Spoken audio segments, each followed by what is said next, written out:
Aujourd'hui, je vais aborder la double question de la volonté déterminante et souvent impuissante et de la liberté comme acte de se laisser être. Nous sommes ici au cœur de mon système de pensée. Gardez à l'esprit, pendant que je vous parle, que vous êtes en contexte immatérialiste. Ici, tout ce qui relève de la matérialité abstraite et du paralogisme de l'extériorité n'a plus cours. En même temps, s'il y a parmi vous des croyants dans le sens traditionnel du terme, je vous demande votre indulgence, car je ne crois pas à la transcendance. Mais par contre, je fonctionne avec l'immanence de l'absolu au cœur du relatif. C'est toute une adaptation à faire.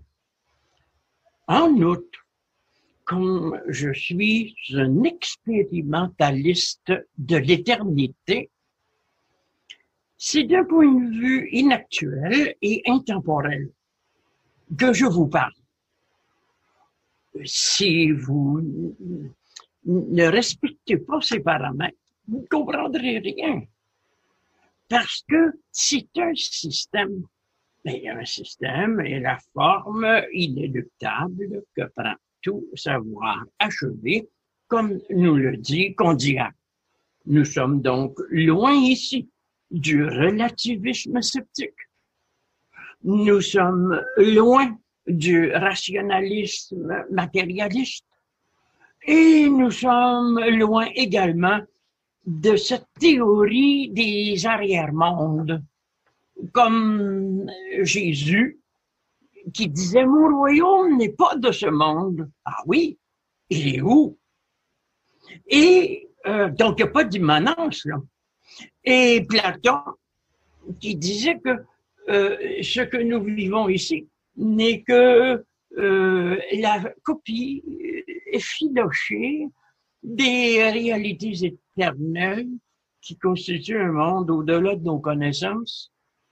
Alors, évidemment, le jovialisme, cette folle philosophie du rire, de l'extase et de la jubilation, ne va ni avec la philosophie ancienne, ni avec la philosophie moderne. C'est la raison pour laquelle, en abordant le sujet dont je vais traiter, je vous demande d'ouvrir toutes vos oreilles et de renoncer à certains préjugés, comme par exemple le préjugé thomiste, où l'on définissait la liberté comme une caractéristique de la volonté qui n'est pas déterminée. Et la liberté n'a rien à voir avec la volonté. Et les thomistes se sont trompés, et saint Thomas aussi, et Maritain, et Sertillange, et tant d'autres. La chose dont je vous parle ici est du sentiment profond, une sorte d'essor qu'il y a en vous, comme si vous aviez le goût d'être Dieu. Et au lieu de prier cette force transcendante inconnue, de lui donner des ordres en passant par votre personne et en vous disant « je vais vivre comme je l'entends ». Mais combien de gens vivent comme ils l'entendent? Et c'est là qu'est la question aujourd'hui. La volonté est une sorte de pouvoir, une force déterminante. Elle est présente dans la nature, comme nous le dit Schopenhauer, et dans notre société productrice d'objets de consommation, elle est présente en tant que raideur autorisant tous les coups fourrés pour faire de l'argent. Donc, nous avons ici dans la volonté quelque chose qui nous rapproche beaucoup de la matérialité abstraite, de la dureté du réel extérieur, inintelligible en lui-même, difficile à manipuler et qu'on essaie de contrôler au prix de tant d'efforts et de fatigue. Tout cela n'a rien à voir avec la philosophie jovialiste, puisque la philosophie jovialiste est fondée sur cette idée de la liberté qui consiste à se laisser être et à laisser être les autres. Évidemment, ça ne cadre pas avec notre époque, parce que tout le monde veut nous imposer quelque chose. Examinons ici ce que la volonté, que ce soit la volonté dans la nature, qui se trouve à avoir un caractère nouménal, pour reprendre le mot de Kant, cette espèce de réalité intelligible cachée derrière le phénomène, ou la volonté de puissance de Nietzsche, ou la volonté productrice dans le domaine du capitalisme. Il y a toujours une contrainte ici avec la volonté.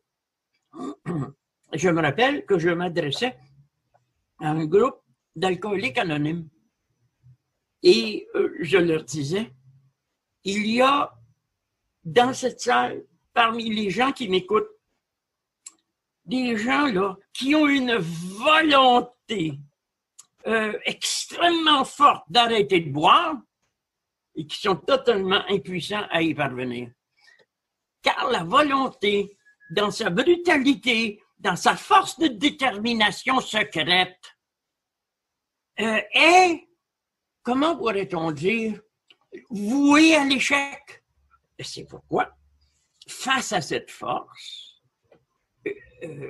je n'adopte pas nécessairement la mentalité de Schopenhauer qui propose l'euthanasie de la volonté. Non, je propose une attitude beaucoup plus zen.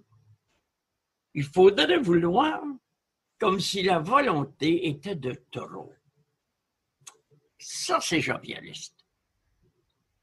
Donc, on est loin des usines et des manufactures, des voitures qui battent des records de vitesse et des lancements de fusées lunaires et de la course au progrès et de ce que les Américains appellent « the struggle for life ». On est loin de tout ça ici. On n'est plus sur le mode de la réussite. On est sur le mode de ce que je pourrais appeler les perdants glorieux. Évidemment, il faut comprendre ici ce que je dis. Je pense à Thomas Stern Eliot qui disait « Je parle avec l'autorité de l'échec ». C'est un paradoxe. Qu'est-ce qu'il veut dire? Ben, c'est qu'il a compris que si vous ne faites pas le jeu de la loi générale, vous serez voué à l'échec. Alors que reste-t-il à faire? Rentabiliser votre échec. Mais comment intervenir contre une force opérative, déterminante, aussi vaste que la volonté? C'est très simple. Votre intervention consiste à vous laisser être et à faire intervenir dans le jeu des représentations une aptitude à vous mêler de vos affaires sans vous sentir contraint d'adhérer aux règles que l'on vous propose. Le jovialisme, cette philosophie que je promulgue, eh bien, elle consiste à changer les règles du jeu. Vous venez d'entendre un extrait audio d'une conférence du philosophe et écrivain jovialiste André Moreau. Si vous êtes intéressé à vous procurer cet enregistrement audio au complet ou d'autres enregistrements en format MP3 de ce conférencier, vous pouvez écrire à Jackie Lacourcière à l'adresse courriel andremoreau120@gmail.com que vous allez retrouver en bas de cet enregistrement. En communiquant avec elle, vous allez pouvoir obtenir la liste complète et à jour des nombreux enregistrements d'André Moreau des années 1980 à aujourd'hui qu'elle rend disponible. Sur cette liste, vous allez avoir les informations concernant leur prix et les modalités de paiement. Merci de votre écoute et au revoir.